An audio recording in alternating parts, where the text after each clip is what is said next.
nutrition science is a rocket science. So while there's a whole book about complexity in the food system, and I'm showing how complex it is and how unfathomably hard it is to address, on a food system level, address all the considerations simultaneously. On an individual level, it's actually, we all know really what good and bad foods are.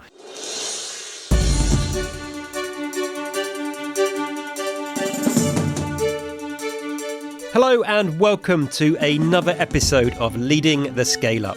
It's the podcast that explores what it really takes to lead and grow organisations during their most critical phase. I'm Ben Morton, a leadership trainer, executive coach and conference speaker, and someone who spent the last 2 decades helping leaders grow the businesses they believe in without burning out along the way. Today's guest is someone I've been excited to speak to for quite some time. James Collier is a registered nutritionist and the co-founder of Huel, one of the UK's fastest growing health and nutrition brands.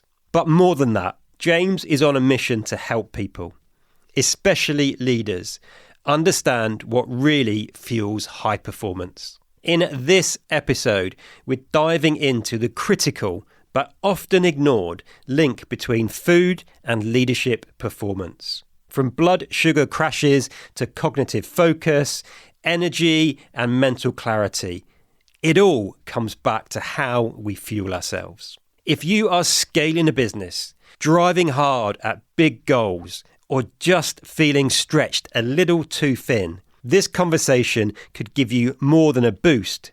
It might just give you your edge back. James, welcome to the show. How are you doing today? Good to be here, Ben. I'm very well, thanks. You? Yeah, I'm very good, thank you. Very good indeed. James, been enjoying reading Well Fed, really enjoying it. So I want to talk about a few things that have stuck out for me within the book. The first thing I'd love to ask you about is really thinking about nutrition, how sort of senior leaders, MDs, CEOs fuel themselves. It very much sort of strikes me, and I noticed that a lot of driven senior people are very focused on sort of lots of productivity hacks in inverted commas, things like sleep, time blocking, all of those sorts of things. But still nutrition seems to perhaps not get the attention it deserves. And the analogy that comes to mind when I was thinking about this is, like, imagine if you've gone out and bought a brand new Ferrari or Lambo and you want to take it on a track day and get the best out of it. Probably going to stick something like Shell V-Power in it, right? As opposed to your bog standard unleaded. So from your perspective, like, what does the research say? What's your thoughts around how nutrition and what we fuel ourselves with really impacts upon our performance at work, our cognitive brain function and ability to make sort of those high stakes, important decisions when we're under the pump? Okay. There's quite a bit there. I'm a nutritionist of more than 30 years. And one thing I've come to realise is nutrition is really, really important, but it's actually less important than some of those other things you mentioned. Some of them, okay.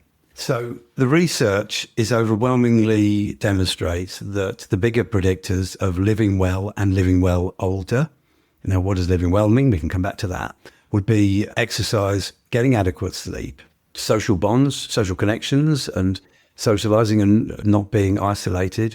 They're well more important than nutrition.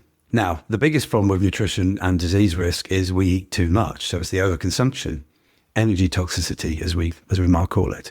The other bits of nutrition are important, but more for how we feel during the day. And this is kind of a bit more relevant here. But there's a however. However, I do think some of these hacks that these biohackers, whatever that word means, are saying are focusing on the minute, not the more important. So there's the wellness industry is expanding, and a lot of people are looking for these quick fix hacks, things they can buy, spend their money on to try and fix. And while there could be evidence to back some of them up, and there indeed is evidence to back some of these things up, they're focusing on cumulatively the 1%. If you're not eating good foods, structured well, getting plenty of exercise, sleeping well, not being stressed, easier said than done, and all the other things, then really, like, what's the point? And are they just going to get lost in the complexity? I don't know. Now, there are a few things we can talk about that might be worth considering. but they're more from the point of picking up what your diet's not giving you. So the biggest thing I would say when it comes to nutrition is just making sure you're fueled regularly. Now, I'm also going to slightly contradict myself and saying fasting can, in certain people, be useful to look at. So there is subjectivity here. We all have different lives. We all have different stresses. Even a lot of business leaders might, other than going to the gym, lead a fairly sedentary working life. And so they might think, well, I just need to eat what someone has a fairly sedentary life and then fuel myself for the gym. But it's individual. There is no one rule fits all. As you said to me, there's so much there. My mind is firing off in lots of different directions. The bit you mentioned at the start there, just about some of the hacks, and it can be minute in terms of the benefits it can give us. You just took me back to being 16, playing rugby, and like me and the rest of my mates in the team would try and do like some fancy moves in the backs that we'd seen on the TV. And our coach would always say, in his really strong northern accent, when I'd say, "Oh, sir, we've been working on some moves," he'd be like, "Ben, we don't do moves. We pass it down the line, score in the corner." And it's a similar sort of thing, and it translates to so many areas of business, I think, right? We try and do all these marginal gains, 1% improvements, tiny biohacks, which are great, right? I think this is your point. But if we're not doing some of the fundamental basics, it's going to have limited effort, right? So where would be better to put our focus if we want to your point, feel good and have sufficient energy through the day? So let's focus on the fundamentals. So I think fibre is massively overlooked. Some people say, well, fibre is not essential. It depends on how you define the word essential. Can you exclude fibre from your diet and live okay for the period of weeks without dying? Absolutely. Will you be flourishing? Maybe, maybe not. Some people on the carnivore diet with low fibre suggest they are flourishing. Who am I to argue with them? But the data on fibre shows that people who have a good fibre intake over long term, it massively reduces risk of disease. But also, let's talk about why it works, how it works. Well, we know that it helps for a good digestive system. There's also been evidence for several decades showing that fibre intake, especially soluble fibre, can reduce risk of cardiovascular diseases and other non-communicable diseases. But we know, we've got the microbiome, all the bacteria, archaea, some viruses, other single-celled organisms that live symbiotically in our digestive systems. They do a bunch of stuff to help us digest food. They break down the soluble fibres into these things called short-chain fatty acids that have been shown to help fuel our body. But what do they fuel? So if anybody's watching this on camera, they might see a chemical symbol behind one of my ears there. That is serotonin, the neurotransmitter hormone that's been associated with happiness. Now, what people don't know is that, yes, its main effects are on the brain, but actually 90% of serotonin is released in the enteric nervous system, which is the nervous system of the digestive system. And we also know that is the amount of serotonin is linked to a good, healthy microbiome. So what I'm suggesting here is fueling a microbiome, primarily with certain types of fibre, will help you feel more alert, more focused, and just have better mental health, maybe less anxiety, maybe less depression. I realise there's a bit of a stretch there, and the evidence there is a bit woolly, but I'm only merely suggesting that. So what are these fibres? Well, a plant-rich diet. I'm not talking about being 100% plant-based. I'm just talking about plant-rich. I'm not a vegan. I probably never will be, but we can eat less animal-derived products. My main concern is with people that have a lot of animal-derived products. It's not that there's any direct harm from that on their own bodies. It's what they're not having. So it's the cost. They're missing out on the fibres. So fibre is one important nutrient. Protein. Let's talk about that. Everyone talks about protein. It's a claim on a lot of foods, and I question whether we need to have it as a claim. But there is some merit to it. Protein is useful. You don't really have to go some in the West to be deficient in protein. We're all having enough, and even plant-rich diets, as long as you plan it properly and maybe combine different plant protein sources at a meal. Protein is important because it is more satiating than the other nutrients, and if it's more satiating, we're less likely to have cravings. Now, we're talking about cognition and focus is one of the central themes of what we're going to be discussing today. Cravings are a distraction. If you've got this food noise in your ear, and food noise is where people constantly think about food. Now, it's complex, as in it's what causes food noise is linked to the taste of food, past experiences, but it's also linked to what you've recently eaten and how full you feel. You're less likely to have cravings if you just had a meal and you feel satisfied after a meal. So high protein and high fibre are both very satiating. So that's useful to know. That's fascinating. I've never really made that link myself between food cravings being noise and a distraction. Yeah. That's really interesting. Yeah, but this is the point. That when people talk about how food helps mental health, they miss the fundamental point. And this is fundamental. It's obvious. When you're thinking about what can I starving or what am I having later for dinner, you're not thinking about your work. And you'll all have been there. I mean, I do the fasting thing. I don't eat till lunchtime. I can tell you, in about an hour's time, I'll be thinking about what I'm going to have for lunch. And maybe I won't be focusing on an essay I might be writing or something like that, at least not as much. So we talk about, which I'm going to come to, a few of the things that could be beneficial for mental health, direct nutrients, but sometimes it's more fundamental. Just make sure you're in the right state of mind. The other benefits of protein are that it's more thermogenic than the other macronutrients, meaning that you can have more protein for fewer calories to be absorbed. So the term is caloric availability. Let me give you an example of what that means. If you were to have, say, 100 calories worth of sugar, maybe more than 99 of those calories will go on to be absorbed and utilized within the body. If you have 100 calories worth of protein, maybe only as few as 70 of those calories will go on to be utilized in the body. That's a big difference. So when you look at calorie labels and food charts and food apps, yes, that's the calories that you're putting into your body, and that's from the way we measure calories.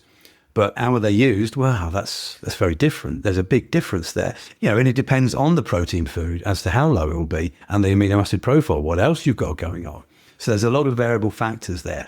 So I am saying you can eat more food if it's protein rich, which helps you keep more full and maybe reduces those cravings and helps keep you focused. So protein is the other one. Next one we should talk about are fats. And this is where I might go on to recommend a supplement to some people. Omega-3s, we've all heard that oily fish are good for us. We know that we get them from some of the oily fish like salmon, mackerel, sardines, trout, etc. But where do the fish get them from? Well, they eat the algae. So we have a problem with overfishing, but we know we should be getting a better intake of omega-3s. You can get them from plants, but you can also get them from algae. And algae has other really cool attributes as well, is that it sequesters carbon. So if you grow algae, it's very good at putting the carbon out the atmosphere. So it has a strong environmental benefit. And you can also use it as animal feed. So if you are a meat eater, you feed it to some livestock. I know there is some cattle farming in some parts of the world that are fed algae. And then maybe the omega-3 content of that meat is slightly higher. But people aren't interested today so much about the sustainable food system side of things. They're more interested about what they can eat for themselves. So plant sources are walnuts, some other types of nuts, hemp seeds, flax seeds, chia seeds. And then, of course, there's the algae supplements that you can get. So if you're not a fish lover, if you're not having many of the other plant sources, then maybe you could consider omega-3 supplementation. Now, that has multiple effects, and there are links with omega-3s and cognition and focus directly as well. Something like spirulina, is it? Is that algae? Well, spirulina, people call it blue-green algae, and technically it isn't. It's actually what's known as a cyanobacteria, which is basically a type of bacteria. So it's from a complete other domain of life than it's what's known as a prokaryote, whereas algae and humans were all eukaryotes. So, but because it's sort of grown like an algae, and it does contain some omega-3s. But if you think of chlorella, people may have heard of chlorella, that is an algae. Okay, and it's also a protein-rich food as well, as is spirulina. So I was getting a bit technical there, but you have to be right about these certain things. But even just, you can get some omega-3 supplements you can buy as a supplement that have got the extracted omega-3s from the algae, which are affordable and maybe worth it. Then, of course, there are certain vitamins and minerals. Vitamin D is one that we're probably erring on not having enough in the UK, especially at this time of year, although the sun is shining today. People know they can get vitamin D3 from sunlight, so possibly supplementing with D3 if you live in a more temperate zone in the winter could be worth considering. And if you're not getting enough sunshine, because maybe you're concerned about the effects of too much sun on skin, then supplementation might be worth it. And they're quite cheap as well, vitamin D3 supplements. But the other thing is let's talk about carbohydrates. We know that sugars aren't great for a lot of reasons, mainly because it's very easy to eat too much of them, and that's linked to calorie overconsumption and disease risk. But there's also the case of the sugar slump. So we've all had this scenario. We've had a breakfast, small breakfast. We've had a couple of coffees. Then we've had maybe a lunch, which has got some carbohydrates in it. And then an hour after lunch, we start to feel a bit tired. Maybe look around, see if anyone's looking. And can we just get a couple of minutes? We're so tired and we can't concentrate. That's a massive distraction. Now, that could be because the coffee you had at breakfast is wearing off. But it could be that you've had maybe the wrong food choices at lunch. And this is why I think it's also important not to eat too much at lunch, because there's also an energy cost of digesting the food after eating. And when you need to be focused all afternoon, then overeating at lunch might not be the best thing, which is where a protein-rich and a fibre-rich meal might also come in, because it helps you keep full up for longer. So there's a couple of things to consider there, of course. And having the right sort of carbohydrates, the sort of low glycemic carbohydrates, things like oats or sweet potato or brown basmati rice, maybe even whole wheat pasta, they are all more likely to give you more sustained energy, which, we all know that's good for the gym and things like that, but it's also good just for getting through a busy day. James, if we can go right back to something you said right at the very beginning of our conversation, and I forget the exact words, but there's lots of things that you said is like, might be beneficial, might not. Fasting might work for some people, might not work for others. Like, it strikes me that that's very much like sort of my area of expertise and leadership, in so much as a leadership style or approach that works with one individual might not work with somebody else. So that being the case, and I think I probably know part of the answer to this, but how does an individual who cares about energy, kind of health, really sort of cut through all of the noise? It can sometimes feel overwhelming, right? The amount of nutritional advice that's out there, and it can be hard to work out what to do. And I think that's part of the reasons why you wrote the book Well Fed, right? But how does somebody work out what's right for them? Is it just trial and error and pay attention to the results on how you feel throughout the day? Or is there some advice and guidance you can give people to work out what's going to be the best approach for them? Yeah, there's a lot of conflicting information, and that's partly science, but it's also partly the misinformation and the noise that's coming from people with their own ideologies in the nutrition space, which is something maybe we can get to. To answer your question, and here's a phrase I use in the book, is nutrition science is a rocket science.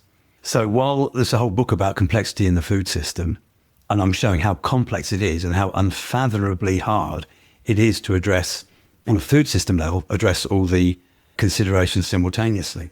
On an individual level, it's actually, we all know really what good and bad foods are. Sure, there's some nuance and some confusing, mainly caused by the misinformation from the influencers. The science is overwhelming. A diet that's rich in whole grains is really good. Plenty of fruit and veg is really good. Make sure you're getting adequate protein. Now, that could be from some animal sources, but make sure you source them correctly and, high welfare, free range products, and maybe cut down a bit on the animal derived calories and eat a varied diet and sort of structure it properly. Now, what do we mean by structure? That's where the subjective bit comes in, and pay attention. The perspective I try and promote in Well Fed is the concept called contemplative nutrition, where we're considering multiple issues simultaneously. How what we eat affects our physical health, our mental health, sustainability, ethics, and also how we eat and who we eat with.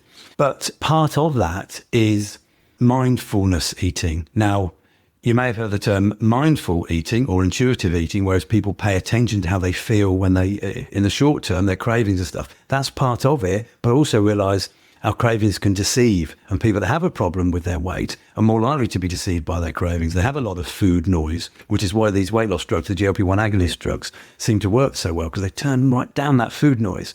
So we can be tricked by our cravings.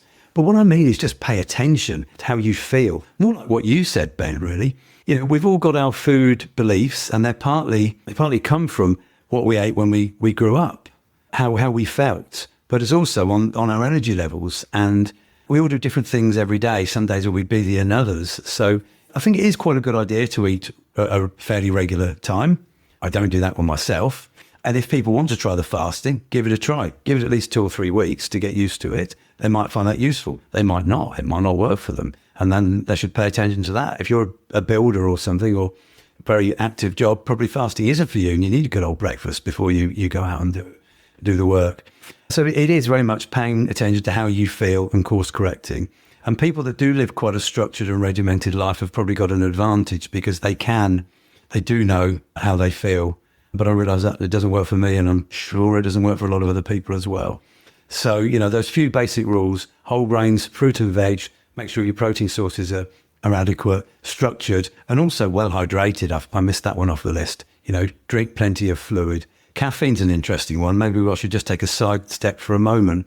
Caffeine is a great nootropic, and nootropic is a cognitive enhancer. It's been shown to aid concentration unless you have too much. And then you can get those slight caffeine jitters. Now, what's too much? Well, we know there's a lot of inter-individual variation. Some people are highly sensitive to caffeine. But also, caffeine, because of the way it works, by affecting neurotransmitters that help you sleep, one called adenosine, it can promote wakefulness and affect sleep quality. And if you've had too much caffeine and it's affecting your sleep later on, that's not good for your cognition. You're going to not be able to focus very well the next day. And there are people that claim they can have a coffee sort of fairly late at night and it not affect their sleep. They know better than me, but I would challenge that. I would say, how do you know? If you have maybe a Whoop sleep band or something, what's the sleep quality like? Because are you waking a few times? You may think, just for a few seconds, that's affecting the quality of your sleep, which could be affecting how you focus the next day. So, I would say don't have caffeine too late in the day. Don't have too much caffeine earlier in the day, because the half-life of caffeine is 5 or 6 hours, which means the quarter life is 10 to 12 hours. So if you're having coffee at 12 o'clock and you've had 3 others before that, well, do the maths. You've probably got 80 to 100 milligrams of caffeine still in your blood at bedtime, which is similar to having a small cup of coffee just before bed. Hey, here's a quick question for you. Your function, business unit, or entire company is scaling, but is your leadership team keeping up? What got you to this stage won't necessarily get you through the next phase of growth. The Leadership Capability Scorecard helps you assess how well your senior managers are leading through growth. It'll help you spot the gaps before they become critical roadblocks. It's quick, it's free, and it will instantly give you the insights you need. Take the scorecard now. The link's in the show notes. Back to the episode. Like, the whole caffeine and sleep thing is fascinating for me. I'm a real sleep geek. Like, for a long time, I struggled to sleep, so I spent a lot of time studying it, working out what works for me. And to your caffeine point, it's about 6 years ago now, I went and had a lot of detailed blood work done privately. And from that, I learned that I'm a slow metabolizer of caffeine. Okay. So I really pay attention to sort of when my last coffee is, because I know it just takes a long time for my body to... And when is that? So I won't have a coffee now after midday. And how many would you have in the morning? Maximum of 2. I might have one from a coffee shop, and then kind of a cafetiere kind of in the office. And the cafetiere, I make sure it's not particularly strong. And what time's bed? Probably, if it gets past 10 o'clock, I start getting a little bit twitchy. So I like to be in bed just before 10. You're going to tell me that's still too late for the... If you're metabolizing it in a different way, maybe it is. And what's the caffeine content? If you go to one from the coffee shop or your cafetiere, work out the caffeine content. We know that maybe 5 or 6 hours is the half-life, which we know approximately, and it will vary between individuals quite significantly. It's 10 to 12 hours on the quarter life. That's the bit I wasn't aware of, actually. The 5 to 6 hours is the half-life. I'd never heard that bit before. So, and it does vary. That's an average. And if you've had this assessment, you maybe how are you on the low? Are you metabolizing it slower? Is it breaking down slower? Is it more in your? You could be worse off. Maybe you want to bring that earlier or have less. I don't know how not to suggest that. That's a good experiment for me to try. That's really interesting. Yeah. What about half calf? Could you have? Yeah. Interesting. Changing tack slightly, you touched on this a few minutes ago. There's a term in Well-Fed that really stood out for me: dietology. What's dietology, James?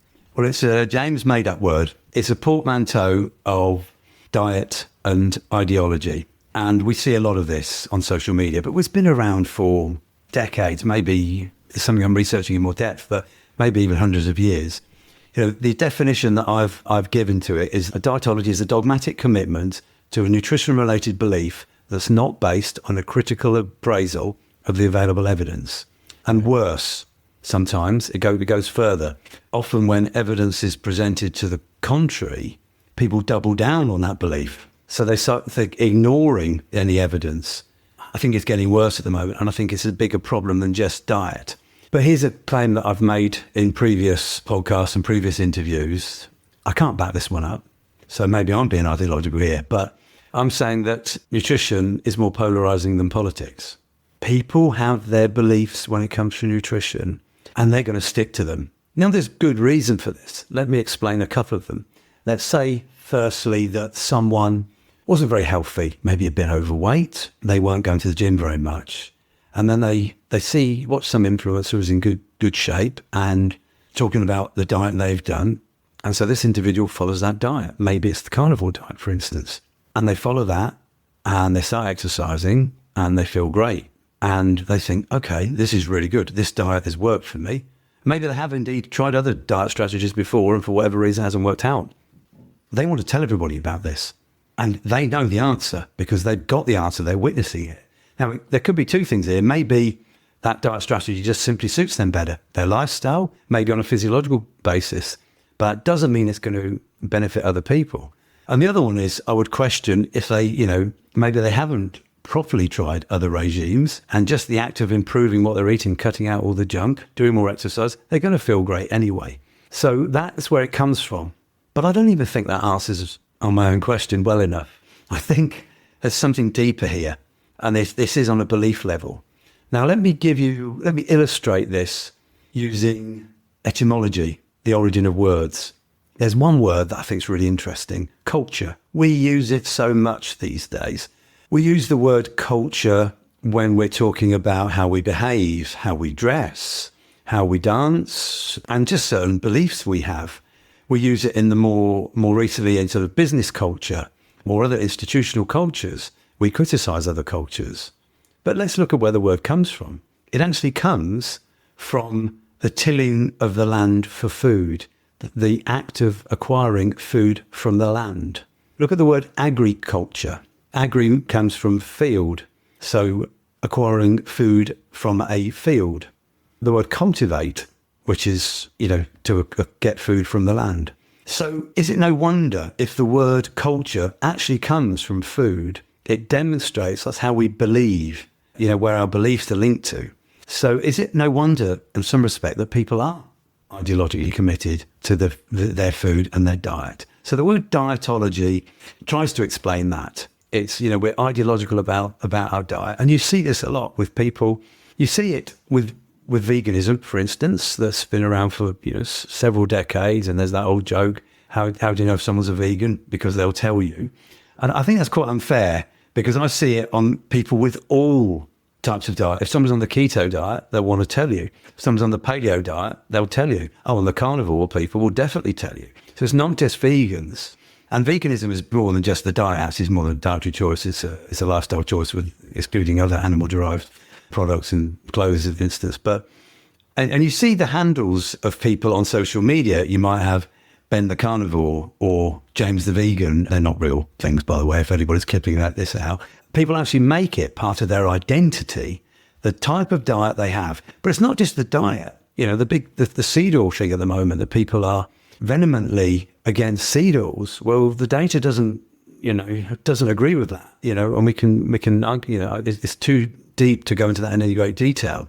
But a meta-analysis after meta-analysis, which is a very strong form of research, shows that seed oils are either not harmful or might even have health benefits relative to other types of fats. That's an important caveat. There are issues with seed oils, the fact that they're easy to flavour and they're put in a lot of foods, and so we can eat a lot of calories. That mean they are causing ill health.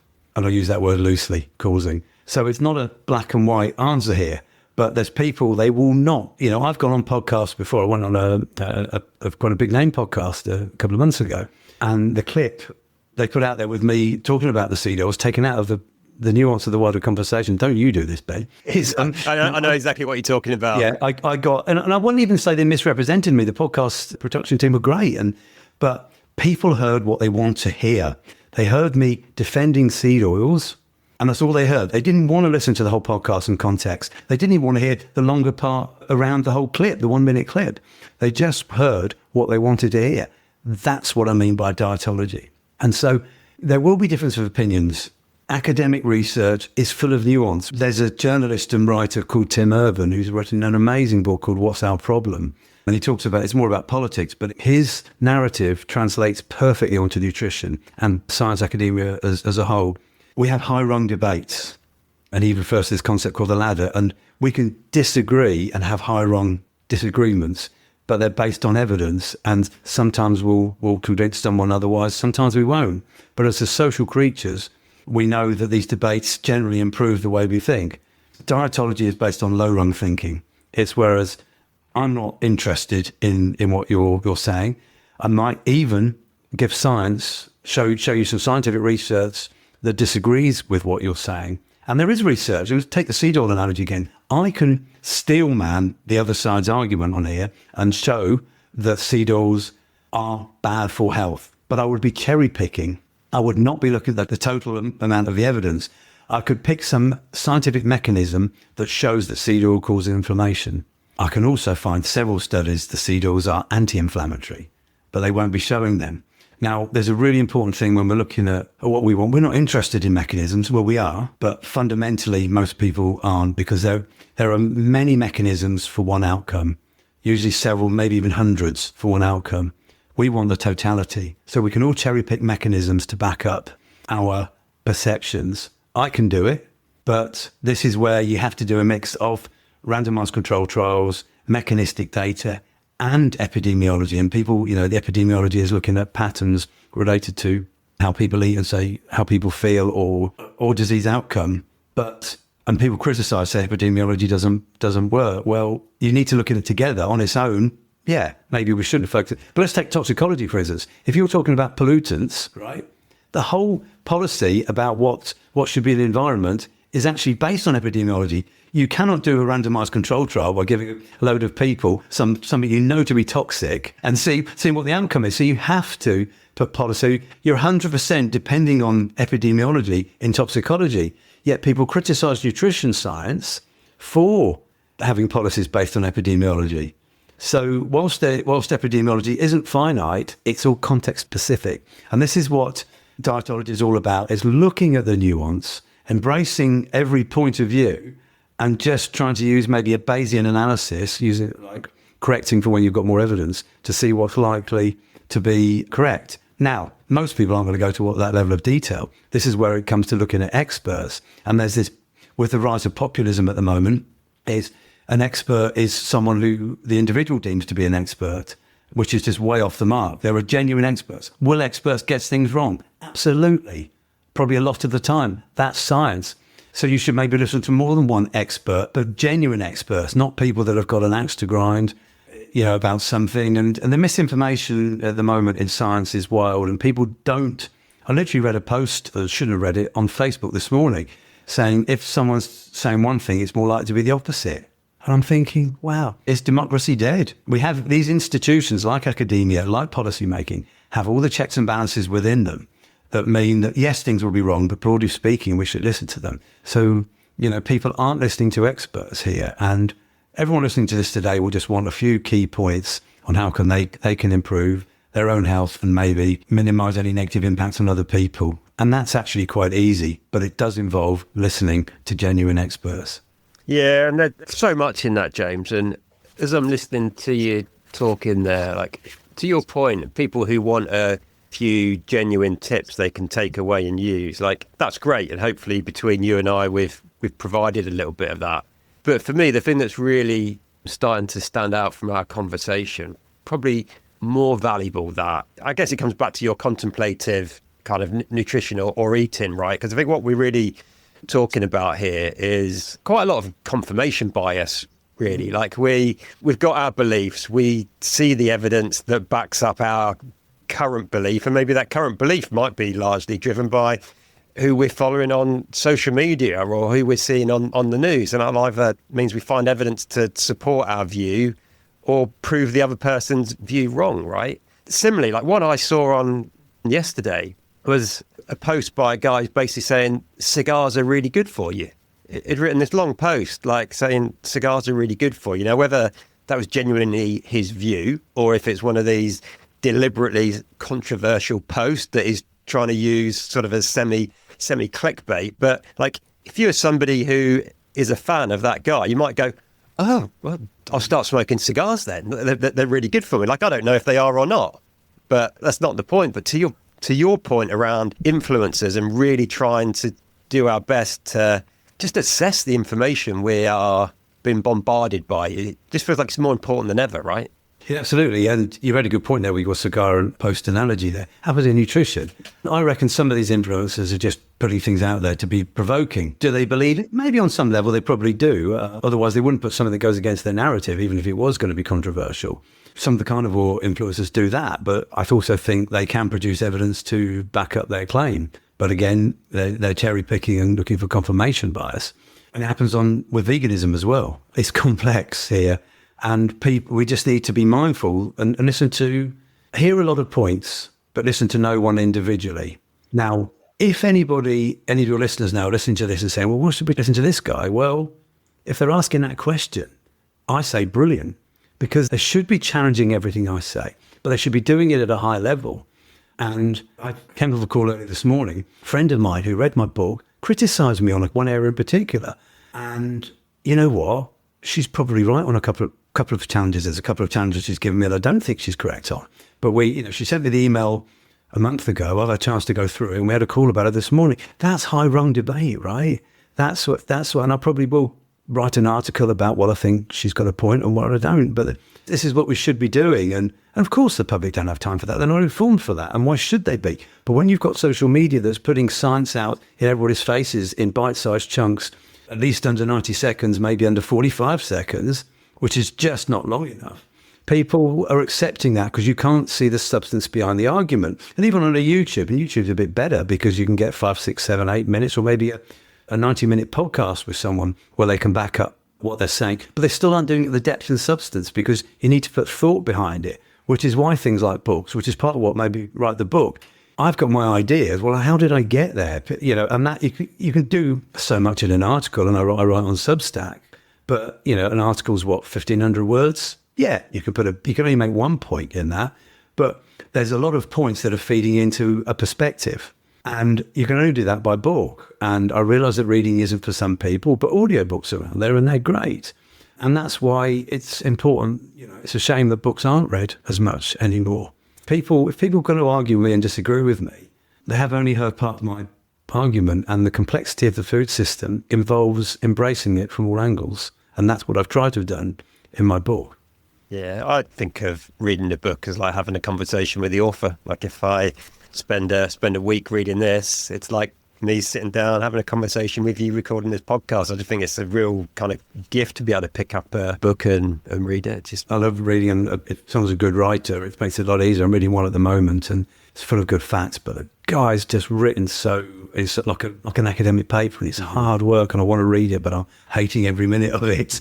Hopefully I've done a better job. There are some brilliant science writers out there, and if I can be as close to them in any respect, then I think I've done an okay job.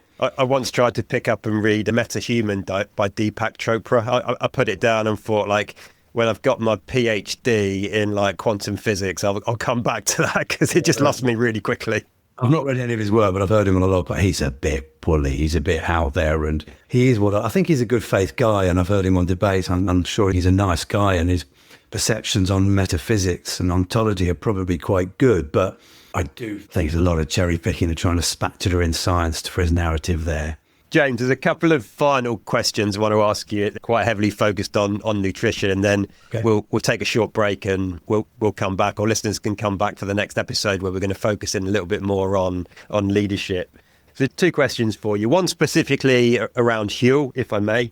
So while it can be really convenient for people on the go, things like Huel ready to drink, for example, how do you sort of recommend balancing those sorts of products or similar products from other companies? How do you balance that with a broader nutritional sort of strategy? Huel is for people to have as much or as little as they like that suits them.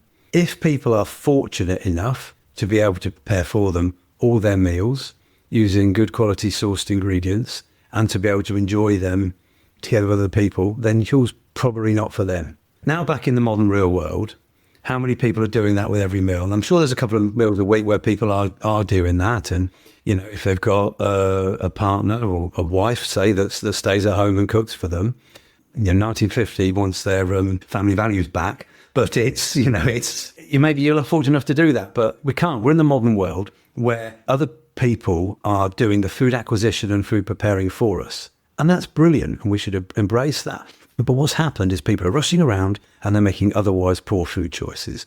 What we've got at Huel is convenient, affordable options for people to make better food choices.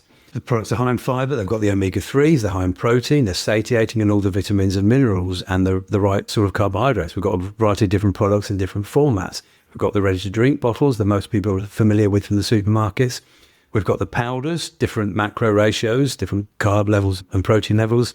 And we've got the hot and savoury range, which are the grains, noodle or pasta-based products that people mix with hot water, stir, leave for 5 minutes and then enjoy. So it's for people to have what they want, how it suits them. I know people that will religiously have 2 meals a day that are based on Huel and maybe another meal that they've cooked and prepared at home with a family. Brilliant. I know other people, for instance, a couple of salespeople that are out on the road a couple of days a week and they need Huel on those days, but not the other days. Brilliant. There's other people that might just have the odd busy day now and again. They're passing the store and they see one of our ready-to-drinks there and that's for them. Brilliant. There's no right or wrong answer. There's no, you know, people want structure. Huel can absolutely be part of that structure. If people don't want structure, they just want the convenience ad hoc, Huel can be part of that as well. Brilliant. James, final question for this part of our chat. Imagine the situation where someone is a senior leader, MD, CEO, in a senior position. They've got a really high stakes meeting coming up, sort of, let's say 3:00, when we often get that energy slump. Many people, high stakes meeting, big negotiation, big decision to be made. What would you recommend, I guess more in terms of principles, to make sure they are fueling themselves so they can be at their best in that meeting? What should we be thinking about, perhaps, to your point earlier, to eat at lunch so we're ready for that meeting at 3:00? Well, the big thing is, of course, you know, it's a longer term thing. For a few days around that, you need to be eating good food, to be focused, to be have slept well. If there's any short-term hacks they can do on that day, it depends if they like fasting or not, what they've had breakfast, that's subjective. I'm going to go with someone who maybe is a faster and is having their first meal at lunch. Maybe they'll have a coffee early on. Make sure, you know, the caffeine hasn't worn off by that, because that could be bad. But on the other hand, you know, don't have too much. You don't have 3 coffees because you might get the jitters. I've got a confession to make, Ben. I had them about an hour ago because I've had too many coffees this morning. Right. This is my second interview. You're hiding it well if that's the case. Yes. You know, that wouldn't be good. So the right level. But then the food, I probably wouldn't overeat at lunch if I was that individual. I would maybe picking things that are maybe slow digestion, like nuts and seeds are great, maybe a bit of dried fruit, maybe a bit of fresh fruit in there as well. Maybe snack on some vegetable sticks and hummus. I think that's a great choice as well. You can get quite a bit of food in there. But if people want some whole grains for energy, because you've got a bit from the nuts and seeds, but they're not high carb foods. So maybe a bit of wholemeal bread, granary bread would be great, or maybe a small amount of rice or something like that. If they want to have had a hot meal, okay, enough, a small sweet potato. And then a protein source as well. Sure, there's a bit in the nuts and seeds, but a small amount of protein. You don't want to overdo it. There's going to be a lot of food there. So just base foods on good quality food, really. Don't overdo it. And if you are feeling a bit nervous, don't have a drink to try and calm the nerves, because that's really not going to be helpful. I'm not sure kind of that still happens that much these days, does it? Or maybe it does in some circles, who knows? Yeah, I think it's probably, I don't know what the stats are, but drinking at lunchtime is probably not such a big a deal. I get that impression anyway. Make sure you're drinking. They don't want to be drinking too much, so you're having to go for a pee halfway through the meeting. That's not going to be great, but do be well hydrated with water. Brilliant. James, thanks so much for your time, certainly on the nutrition piece. As I said, folks, we're going to take a really short break and then we'll come back for part 2 and second episode for people listening, where we're going to touch a little bit more on leadership-specific stuff from your journey, James. Thank you very much. That was part 1 of my conversation with James Collier, and I really hope it got you thinking. Not just about what you eat, but about how you support your own performance as a leader. If you're serious about leading well under pressure, then make sure you're creating the conditions for success. And that includes your own energy, focus, and mental stamina. And remember, if you want to understand how your wider leadership team is performing and what might be holding them back, then don't forget to take my Leadership Capability Scorecard. It's a free tool that gives you a simple report on how your team performs across 9 key areas of leadership that matter most in scale-up businesses. You can complete the scorecard via the link in the show notes. And finally, if this episode made you think differently, then please share it with a colleague or a fellow leader. It really helps me grow the show and, more importantly, helps more people scale without burning out. Until next time, take care.